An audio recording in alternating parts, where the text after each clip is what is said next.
बॉलीवुड की tragedy queen जिन्होंने बॉलीवुड को बैजू बावरा, दिल अपना, प्रीत पराई जैसी सुपरहिट फिल्में देकर अपनी एक अलग ही जगह बनाई। चलते चलते। हिंदी सिनेमा की ट्रेजेडी क्वीन कोई और नहीं बल्कि मीना कुमारी हैं। अगर इनके जन्मदिन की बात की जाए तो इनका जन्म दिवस 1 अगस्त को आता है। अगर इनके जीवन की संघर्ष की बात की जाए तो वो जब तक जिंदा रही संघर्ष ही करती रही, सारे जीवन भर प्यार के लिए तरसती रही। जिससे भी प्यार की उम्मीद दिखी उन्हें उसी ने धोखा दिया। मीना कुमारी जिंदगी भर अपने जन्म को कोसती रही, क्योंकि जब इनका जन्म हुआ तो इनके पिता इनको अनाथालय छोड़ा। इनके पिता बेटा चाहते थे लेकिन बेटी हो गई।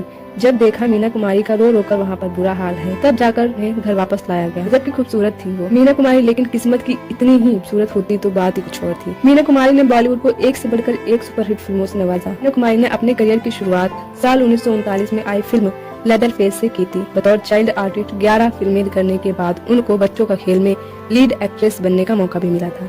उस वक्त उनकी उम्र केवल 13 साल की थी। साल 1952 में आई फिल्म बैजू बावरा ने उनको एक अलग ही पहचान दिलाई। इसके बाद फिर उन्होंने कभी पीछे मुड़कर नहीं देखा। मीना कुमारी ने 3 साल के करियर में तकरीबन 90 फिल्मों में काम किया। लेकिन इनके अगर वैवाहिक जीवन की बात की जाए तो इन्होंने कमाल अमरोही से शादी की थी। मीना कुमारी कमाल अमरोही की तीसरी पत्नी थी। 1964 तक दोनों के बीच रिश्तों में खटास आई और दोनों अलग हो गए। कमाल अमरोही ने गुस्से में आकर मीना कुमारी को 3 बार तलाक बोलकर तलाक दे दिया था। कुछ वक्त बाद जब कमाल अमरोही को अपनी गलती का एहसास हुआ तो वो मीना कुमारी के पास फिर वापस आए, लेकिन इसके लिए मीना कुमारी को हलाला से गुजरना पड़ा था।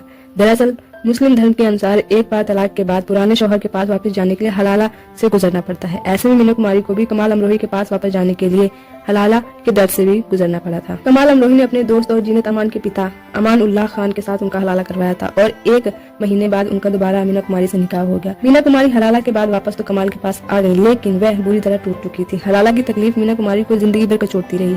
इस किस्से का जिक्र मीना कुमारी की बायोग्राफी में किया हुआ है। इसमें उन्होंने लिखा है कि ये कौन सी जिंदगी है कि मजहब के नाम पर मुझे अपना जिस्म सौंपना पड़ा, और भी इस तरह की कई बातों का जिक्र इन्होंने किया हुआ है। और अगर इनके मौत की बात की जाए तो 31 मार्च 1972 को मीना कुमारी ने सेंट एलिजाबेथ अस्पताल में आखिरी सांस ली।